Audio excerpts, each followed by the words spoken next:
আসসালামু আলাইকুম সবাইকে। আশা করছি আপনারা সবাই ভালো আছেন। এই ফ্রকটার কাটিং টিউটোরিয়াল আমি অলরেডি আমার চ্যানেলে আপলোড করে দিয়েছি। না দেখে থাকলে আপনারা ডেসক্রিপশন বক্সে লিঙ্ক দেওয়া থাকবে, কারণ আপনি যদি কাটিং টিউটোরিয়ালটা দেখেন তাহলে স্টিচিং টিউটোরিয়ালটা দেখতে আপনার জন্য খুবই উপকারী হবে। আমরা এখন পার্ট বাই পার্ট কিভাবে এই ফ্রকটাকে স্টিচিং করতে হবে সেটাই আপনাদেরকে দেখাবো। ওই জন্য বললাম যে আমি কাটিং টিউটোরিয়ালে অনেক কিছু বলেছি যে হয়তোবা এখানে আপনারা বুঝবেন না বা না বোঝার সম্ভাবনাও থাকতে পারে। তো ওই জন্য আপনারা ওই কাটিং টিউটোরিয়ালটা দেখে নিলে আপনাদের জন্য সুবিধা হবে। আর এখানে আমরা ফ্রকের পেছনের পার্টে চেন লাগিয়ে নিয়েছি, আর চেনটা একটু হিডেন চেন। তো আপনারা এটার টিউটোরিয়ালও আমি আমার চ্যানেলে আপলোড করে রাখছি, ডেসক্রিপশন বক্সে লিঙ্ক দেওয়া থাকবে, সেটা দেখে নেবেন কিভাবে হিডেন চেন লাগাতে হয়। এট ফার্স্টে আমরা কাজটা স্টার্ট করার পূর্বে আমরা আমাদের কাছে এখানে যে কাপড়টা আছে, মানে উপরের পার্টের যে পোর্শনটা আছে, এই পোর্শনটার মধ্যে প্রথমে আমরা শোল্ডারটা অ্যাটাচ করে নিচ্ছি। আর শোল্ডার অ্যাটাচ করে অবশ্যই ওভারলক করে নিতে হবে, কারণ এই কাপড়টা নর্মালি খুলে যায়, সুতা বের হয়ে যায়।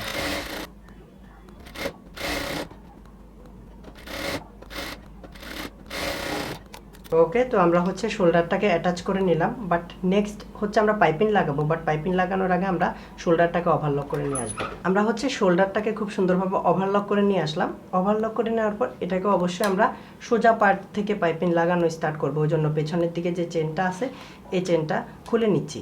আপনাদেরকে আমি আবারও বলতেছি, এই চেনটা কিভাবে লাগাতে হবে স্টেপ বাই স্টেপ টিউটোরিয়ালটা আমি অলরেডি আপলোড করে দিছি। আপনারা না দেখে থাকলে অবশ্যই দেখে নেবেন, তাহলে আপনাদের জন্য ইজি হবে, আপনারা খুব সহজে করতে পারবেন আর কি।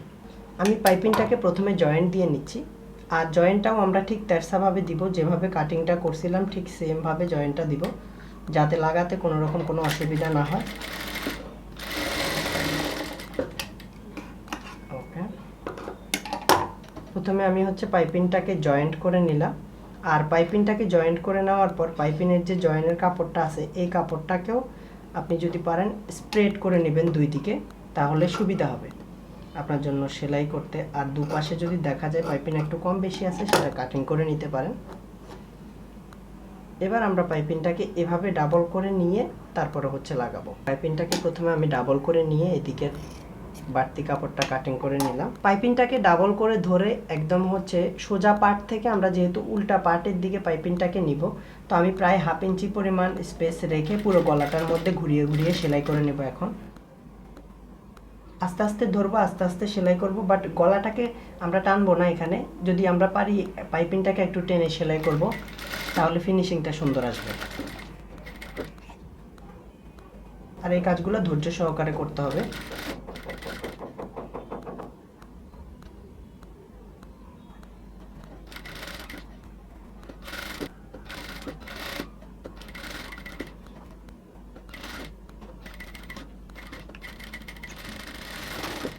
আমরা পুরো গলাটার মধ্যে প্রথমেই ডাবল করে ধরে সেলাই করে নিচ্ছি। এরপর যদি কোনো দিকে কোনো রকম এক্সট্রা কাপড় দেখা যায় বা বোঝা যায় যে না এটা একটু এক্সট্রা বেশি হবে, তখন অবশ্যই এটাকে কাটিং করে নিতে হবে নেক্সট সেলাইটা দেওয়ার আগে।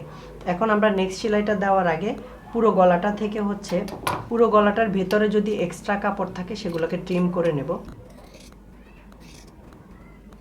তো আমরা ভিতরের দিকের কাপড়টাকে ট্রিম করে নিয়ে এবার পুরো কাপড়টাকে আমরা যেভাবে চাচ্ছিলাম একদম ভিতরের পার্ট থেকে পেছনের পার্টের দিকে ফোল্ডিং করে এটাকে সেলাই করে নেব। তো অবশ্যই কাছের যে অংশটুকু আছে এই অংশটুকুকে আমরা চাইলে এখনই ফোল্ডিং করতে পারি, বা যদি আপনি হাতের কাজ করতে চান তাহলেও পারেন।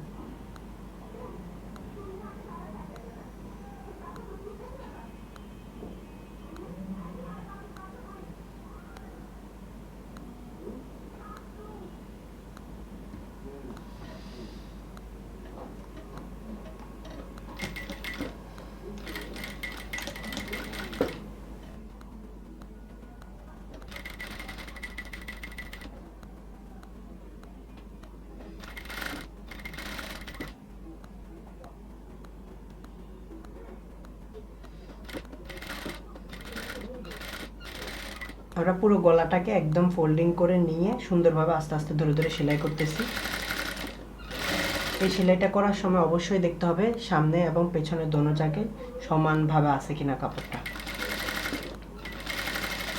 আমরা পুরো পাইপিংটাতে খুব সুন্দরভাবে সেলাই করে নিছি। আর চেনের পাশ দিয়ে সেলাই করার সময় যাতে 2 সুতা পরিমাণ ভেতরের দিকে কাপড়টা থাকে, যাতে চেনটা আপ ডাউন করার সুযোগটা থাকে, সেটা একটু খেয়াল রেখে সেলাই করবেন। তাহলেই কমপ্লিটলি আপনি চেনটাকে একদম উপরের দিকে উঠাতে পারবেন। আর চেনের উপরের দিকে আমরা হুক লাগাই দিব, তাহলে চেনটা খুব সুন্দরভাবে বন্ধ থাকবে। চেনটা আমাদের কমপ্লিটলি লাগানো শেষ আর গলাটাও কমপ্লিটলি সেলাই করা শেষ। আপনি যদি আমার স্টেপগুলো ফলো করেন আর ঠিকভাবে পাইপিংটা কাটিং করেন, তাহলে গলাটা খুব সুন্দরভাবে থাকবে আর এটার ফিনিশিংটাও অন্যরকম হবে। এবার নেক্সট হচ্ছে আমরা এই যে আর্ম হোলের মধ্যে পাইপিংটা লাগাই নিব।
আমরা খুব সুন্দরভাবে এই পাইপিংটা লাগাই নিলাম একদম আর্ম হোল পুরোটার মধ্যে, আর গলাটা তো আগেই লাগাইলাম।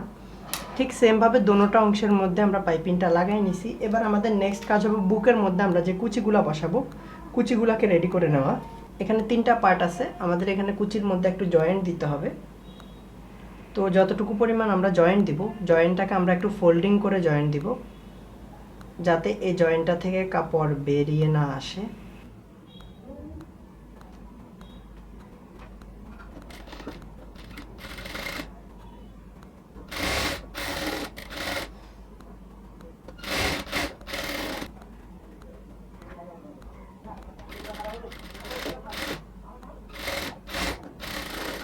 ঠিক সেমভাবে জয়েন্টটা দিলে এদিক ওদিক দোনো দিক থেকে কাপড়টা দেখা যাবে না। এবার আমরা এটার চারপাশটা খুব সুন্দরভাবে আগে হচ্ছে কি বলা যায় ফোল্ডিং করে সেলাই করে নেব।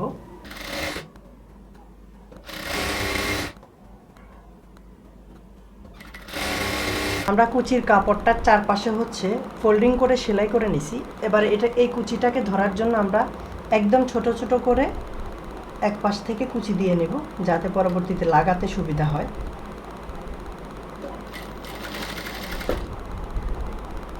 এটা একটু ধৈর্য সহকারে আস্তে আস্তে করে করতে হবে, কারণ অনেক নরম কাপড়, ছোট বা বড় হয়ে যাওয়ার সম্ভাবনা থাকবে। তো হয়তো বা এই কাজটা 2-1 বারও করতে হইতে পারে, আমি একটু আন্দাজে ধরতেছি।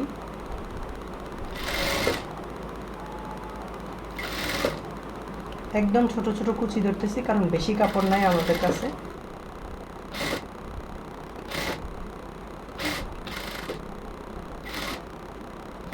আমরা পুরোটা অংশের মধ্যে কুচি দিয়ে নিলাম। কুচি দিয়ে নেওয়ার পর এবার এটাকে আমরা ডাবল করে ড্রেসের সাথে মেপে দেখবো আসলে আমাদের যতটুকু দরকার ঠিক ততটুকু হয়েছে কিনা। যেহেতু সামনে এবং পেছনে বসাবো, তো সামনের অংশটা যতটুকু আছে ঠিক ততটুকু পর্যন্ত আমাদের হবে কিনা আমরা সেটা মেজারমেন্ট করতেছি। এই যে একদম 1/2 ইঞ্চি বাদ দিয়ে বরাবর হবে, কারণ 1/2 ইঞ্চি আমাদের সেলাই যাবে, যাতে কুচিটা একদম উপরে থাকে সেটা আমরা একটু খেয়াল রাখবো। সামনের অংশে আমি কাটিংয়ের সময় দাগ দিয়ে রাখছিলাম, পেছনের অংশে কোনো রকম কোনো দাগ দিয়ে নেই, বাট এখন মেজারমেন্ট করে দাগটা দিতে হবে। সো পেছনের অংশে দাগ দেওয়ার জন্য আমরা হচ্ছে নিচের থেকে প্রায় 2.5 ইঞ্চি করে নেব এক একটা পাশে। তার মানে মিডল পয়েন্ট থেকে 2.5 ইঞ্চি এ পাশে, আবার 2.5 ইঞ্চি ওই পাশে, আর কাঁধের পাশ দিয়ে হচ্ছে আমরা এই সেলাইটা করব। আর আমাদের কাছে যে স্কেলটা আছে, আমরা স্কেলটা বসিয়ে খুব সুন্দরভাবে সোজা একটা দাগ দিয়ে নেব। আমরা নিচের থেকে 1/2 ইঞ্চি পরিমাণ কাপড় রেখে দিব, সেলাই করব না, কারণ নিচে জয়েন্টের জন্য 1/2 ইঞ্চি পরিমাণ অংশ লাগবে আমাদের। এবার এই দাগ বরাবর আমরা এটাকে বসিয়ে পুরোপুরি সেলাই করে নেব।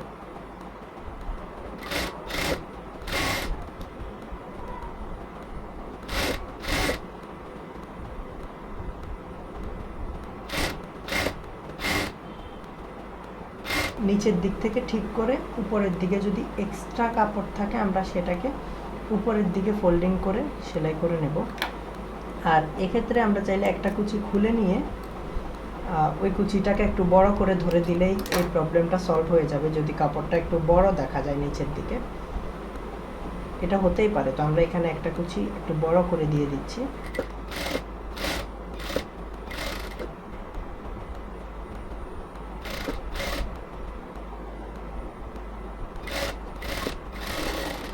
ওকে, পুরোটা অংশের মধ্যে আমাদের সেলাই করা শেষ। ঠিক সেম ভাবে আমরা অপর পাশেও এভাবে কুচিটা লাগাই নিব। তো গাইস, আমরা ড্রেসের একদম দুপাশেই হচ্ছে কুচিটা লাগাই নিছি, একদম সামনে থেকে পেছন পর্যন্ত পুরোটা অংশে, আর মিডলে আমাদের চেনটা আছে। এখন আমরা এটাতে আরও কিছু কাজ আছে, বাট সেটা করার আগে আমাদের যে পাশ দিয়ে আমরা যে ফিতাটা দিব, ফিতাটা এখন সেলাই করে নিচ্ছি আমি। ওকে, এই ফিতাটাকে চারপাশ থেকে আমি সেলাই করে নিচ্ছি।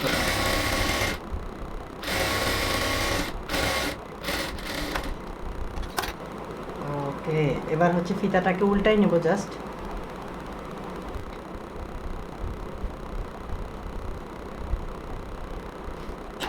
ফিতাটাকে উল্টাই নেব, খুব সুন্দরভাবে ফিতাটা সেলাই করা হয়ে গেল, পরে আয়রন দিলে ঠিক হয়ে যাবে। ঠিক সেমভাবে আমরা দোনোটা ফিতাকে সেলাই করে নেব।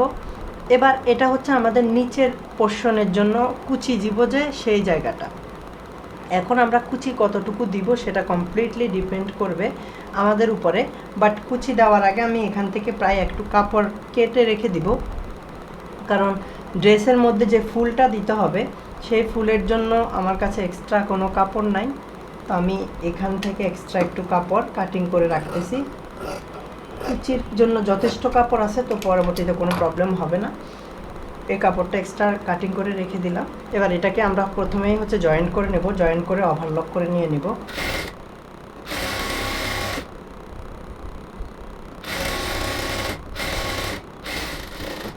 জয়েন্টটাকে আমরা খুব সুন্দরভাবে ওভারলক করে নিয়ে আসছি। এই ধরনের কাপড় খুব তাড়াতাড়ি ওভারলক করে নেবেন আপনারা, কারণ না হয় পরবর্তীতে সমস্যা হয়। এরপর আমরা এখন এটাতে কুচি ধরার আগে নিচের দিকে আমাদের যে ফোল্ডিংটা আছে, এই ফোল্ডিংটা আমরা 1 ইঞ্চির মতো রাখছিলাম, তো 1 ইঞ্চির মতো কাপড়কে আমি ফোল্ড করে এখানে সেলাই করে নিচ্ছি। এটা পরেও করা যায়, বাট আগেও করা যায়, বাট আগে করলে একটু সুবিধা হয়। ড্রেসটা ভারী হওয়ার আগে আর কি আমি এটাতে ফোল্ডিংটা করে নিচ্ছি।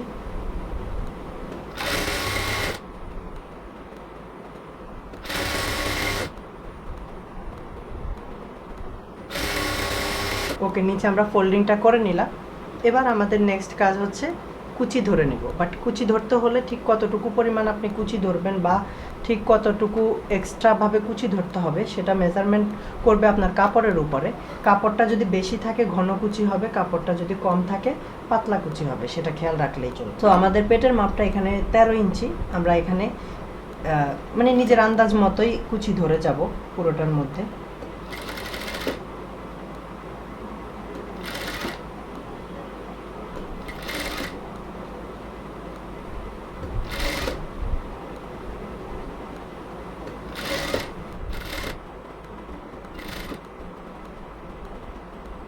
সো আমরা নিচের পার্টে কমপ্লিটলি খুব সুন্দরভাবে কুচি দিয়ে নিছি। আর কুচিটা অবশ্যই আপনাদেরকে ঠিকভাবে দিতে হবে যাতে পেটের মেজারমেন্টের সাথে এই কুচিটা মেজারমেন্ট কমপ্লিটলি হয়। তো আমাদের 13 ইঞ্চি পেট, তার মানে 13 ইঞ্চি কোমরের সাথে কমপ্লিটলি মেজারমেন্ট করে আমরা হচ্ছে এখানে দাগটা দিয়ে নিছি।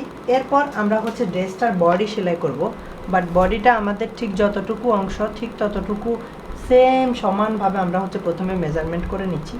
মিডল অংশটা ঠিক রেখে দুপাশে যাতে সমানভাবে কাপড় বাদ যায় সেটা একটু খেয়াল রাখবেন, কারণ মিডল অংশটা ঠিক রাখলে ড্রেসটাও ঠিক থাকবে।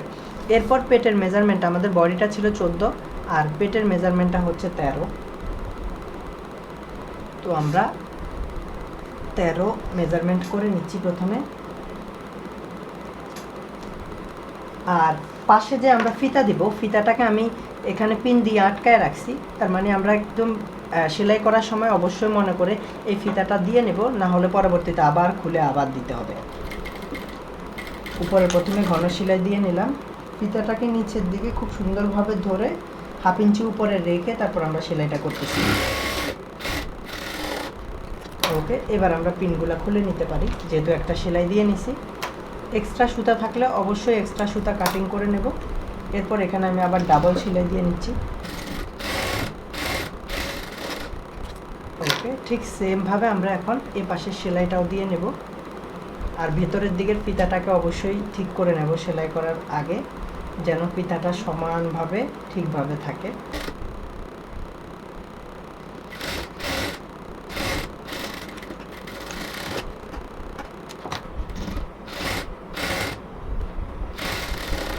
সো পাশেও আমাদের সেলাই করা শেষ, বাট আমরা যদি মনে হয় বাহিরে এক্সট্রা বেশি কাপড় আছে তাহলে আমরা একটু ট্রিম করে নিব, এরপর ওভারলক করে নিব।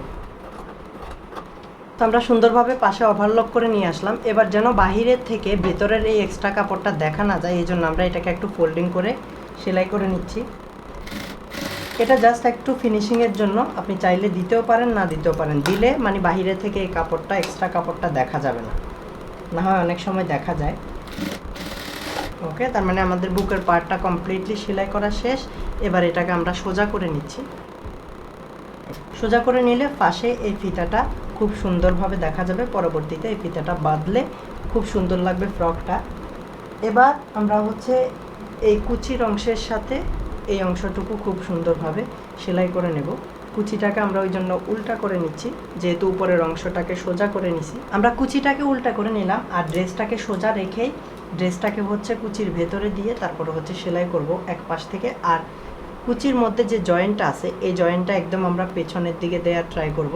তো পেছনের সাথে প্রথমেই আমরা ধরে একদম মিডল পয়েন্ট থেকে সেলাই করব, পেছনের একদম মিডল পয়েন্ট থেকে। আর এক্সট্রা চেনটা আমরা কাটিং করে নিছি, যতটুকু দরকার চেন ঠিক ততটুকু রাখার পরে। আর ওই সময় কাটিং করার সময় চেনটাকে খুব ভালোভাবে সেলাই করে নিতে হবে, নাহলে পরবর্তীতে খুলে যাওয়ার সম্ভাবনা থাকে। এবার কুচি আর হচ্ছে উপরের অংশটুকু আমরা ধরে আস্তে আস্তে সেলাই করে যাব। আর এইদিকে যে এক্সট্রা কাপড় আছে এক্সট্রা কাপড়গুলোকে আমরা ফোল্ড করে সেলাই করব। আর পুরো অংশ আস্তে আস্তে ধরে ধরে কুচিগুলো যাতে সুন্দরভাবে থাকে সেটা খেয়াল রেখে তারপর সেলাই করতে হবে।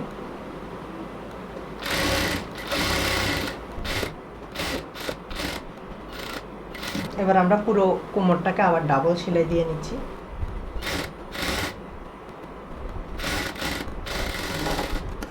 ওকে, পুরো ফ্রকটা সেলাই করা শেষ। আমাদের জাস্ট আর অল্প কিছু কাজ আছে, কমপ্লিটলি ফ্রকটা সেলাই করা শেষ। কুচিটাও খুব সুন্দরভাবে বসানো হয়েছে। এবার জাস্ট আমরা চেনের মধ্যে একটা হুক লাগাই দিব পেছনে। আর সামনের জন্য আমরা যে এক্সট্রা কাপড়টা রাখছিলাম এই কাপড়টাকে ফোল্ড করে সেলাই করে আমরা সামনে এখানে দুটো ফুল বসাই দিব, একটা উপরে একটা নিচে, যাতে এটা খুব সুন্দরভাবে দেখা যায় আর ফিনিশিং লুকটাও হয়, যেটা আপনারা এখন দেখতেছেন। আমি এই টিউটোরিয়ালে আপনাদেরকে স্টেপ বাই স্টেপ ওয়েতে কীভাবে একটা ফ্রক সুন্দরভাবে এবং ডিজাইনার ফ্রক আপনারা স্টিচিং করতে পারেন এবং কাটিং করতে পারেন সেটা আপনাদেরকে দেখানোর ট্রাই করেছি। ভিডিওটা ভালো লাগলে শেয়ার করবেন, আর এই ধরনের ভিডিও দেখতে চাইলে অবশ্যই ফেসবুক পেজটাকে ফলো করে সাথে থাকবেন, ইউটিউব চ্যানেলটাকে সাবস্ক্রাইব করে রাখবেন। দেখা হচ্ছে পরবর্তী ভিডিওতে। সবাই ভালো থাকবেন, আল্লাহ হাফেজ।